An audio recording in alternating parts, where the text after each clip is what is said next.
The Raincoats are a British experimental post-punk band that is mostly female or entirely female-led, and has been over the years. It was formed in 1977 by Anna Da Silva and Gina Birch after they saw the Slits perform and realised on the grounds of that, I thought, actually, you know what, women can make music, and I think they're absolutely right, of course.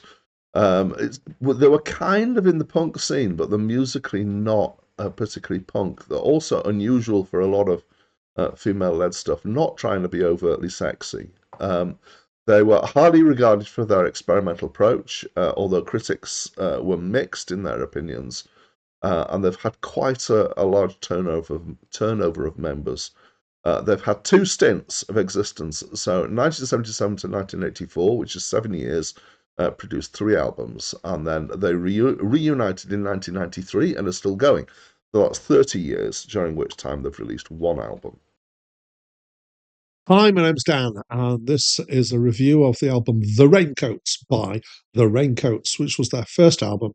It was released in 1979, and it's my first time listening to it. It is, however, the second time I've reviewed one of their albums from this list. And a quick squiz back at their previous review, which was of Oddie Shape, which I believe was the next album after this to be released. And as a very quick comparison, I would say that this is less bonkers, less weird than that. Maybe I'm going to describe this as art punk. Um, it is punky in that it's immediate and it's lo-fi. It doesn't have the raw energy of some punk. I'm going to use the word lo-fi again. It's lo-fi in production and awkward in playing. So the lo-fi in terms of production is kind of weird.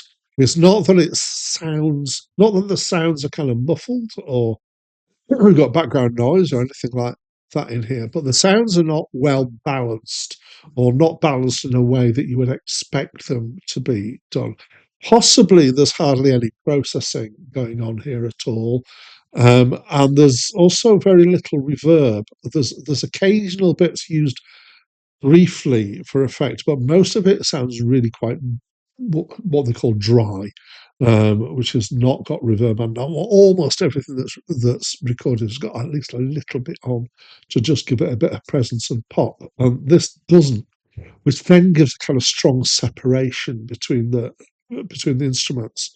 It feels like it was recorded in somebody's living room, to be honest. And then awkward in that particularly their timing is really loose, and so the drums particularly are often behind everything else. And this gives a weird impression of lack of technique. Um, and so I sometimes talk about my process, occasionally in much more detail than this. But my general listening process is I do a listen, then I do a read, then I do a listen. On my first listen, I was kind of felt quite dismissive about this album. I just felt like, these guys can't play. And it was, yeah, relegating them to the bin in my mind. And then the second, I felt like I got something a bit different out of it. And I don't think anymore that it is that they can't play. I think it is this awkwardness, which is mostly comes through from the disparity between the levels, that is not how you would think it was, and the timing going on here. It's rarely not tuneful, though there are occasions where there are tuning problems, and some of the singing particularly. And at times it's even fairly complex. Quite obviously scripted stuff going on here. As I said, some of the singing is actually, some of it semi-spoken as well, which again is kind of punky kind of thing. Um, at times I'd say it's actually got quite an odd charm to it. I'm going to come back to that word in a little bit. There's a fair amount of actually quite complex singing and interplay between the singers. There's harmonies and there's overlaid lines and stuff.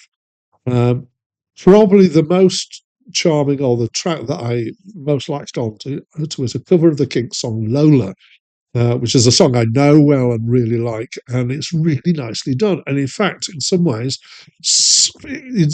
it made me, or it got me listening to the words of Lola. I know what the song's about anyway, but I think they really brought out the words really well in it, which is interesting. Another feature we've got sometimes is a scrapey kind of violin sound, which is apparently deliberately in the style of Velvet Underground, although they were used a viola. Um, there are occasional discords in here, but they're rare. Um, the lead vocals don't cut through all that well. Again, this is partly, I think, the nature of her voice, partly, I think, the nature of the production. I think that's a shame. I think it'd be better if you could hear the words better. So the songs are about, I'm not really sure. Well, I know what Lola's about. I think they're songs that are basically springing out of their life experiences and are not deep or profound per se, but just kind of a window into their worlds.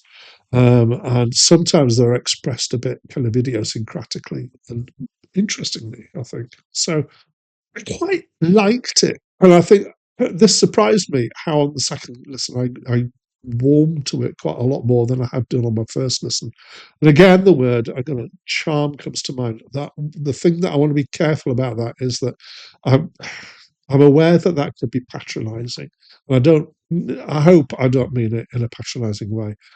I feel like it's worth digging past first impressions of incompetence, which, as you know, put me off, and found that on retrospect, I didn't feel it was incompetence. Incompetence. It was just unusuality in the way that it's presented. So I quite liked it.